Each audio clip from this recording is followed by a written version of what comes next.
This is Retro Sports Radio. Visit RetroSeasons.com for more sports history. Hello again, everybody. This is Harry Caray with Joe Garagiola from Allang Field here in sunny St. Petersburg, Florida, the training base of the St. Louis Cardinals, where our guest today is the president of Anheuser-Busch and of the St. Louis Cardinals, Mr. August A. Busch, Jr. Mr. Busch, a beautiful camp, beautiful weather, everything now. All we need is a pennant, huh? You bet your sweet life, Harry, and we're going to try like the devil to get it this year. Joe, you notice that Mr. Busch is getting in shape just like the players. Yeah, I see him, Mr. Buford, playing a little pepper down there. Of course, I don't think they're working quite as hard as the athletes that Eddie's got. You know, we have a challenge out for you and Mr. Buford. You know that. Joe and I are going to take you on in a pepper game. All right, we're ready for you. Anytime you want to come. Mr. Busch, I know that everybody's optimistic looking ahead to the 1955 season. Things went a little bit wrong last year, and yet it wouldn't have taken too many games, a few breaks here and there to make the Cardinals perhaps a pennant winner even a year ago. And looking ahead to 1955 with some of these youngsters, why, there's good reason to be optimistic, don't you think? I certainly do, Harry, and I'd like to say this. I think I know a little bit more about baseball, and I'm happier this year with our Cardinals than I've been since we've owned them. Did you have any idea, Mr. Busch, that a ball club would involve such time as it does?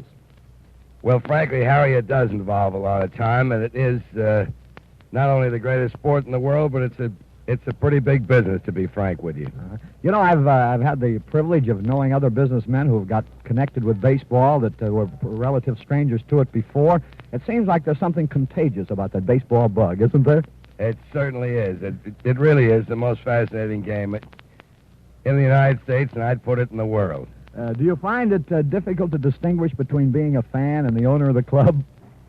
No, I think by gum that every fan has got to be a manager and part owner of the club to be a real honest-to-goodness fan, and I don't think there's such a great deal of difference.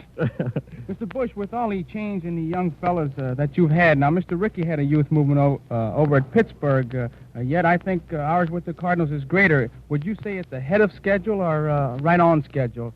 I would say it's right on schedule, and we made the policy when we took over the Cardinals, and things are coming just up to my liking. I believe in the next few years, maybe this year, that we're going to be one of the toughest teams to beat in either league. Mr. Busch, your purpose, as announced then, was to build a young ball team, a team that would win not only one season, but for perhaps a decade.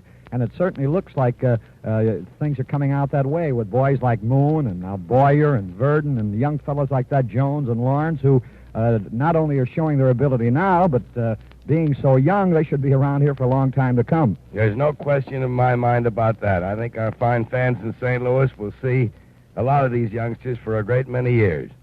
Mr. Busch, just to get away from the youth movement a minute, now you signed Musial and Shandy's. Tell me something. Is that a tougher job than, say, building a brewery in Newark to sign Musial and Shandy's?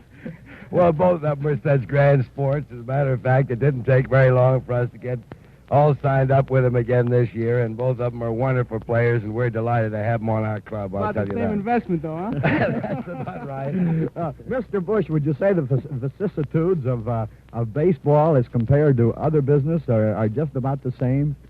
No, I think our friend Eddie Stanky tells the greatest story about baseball.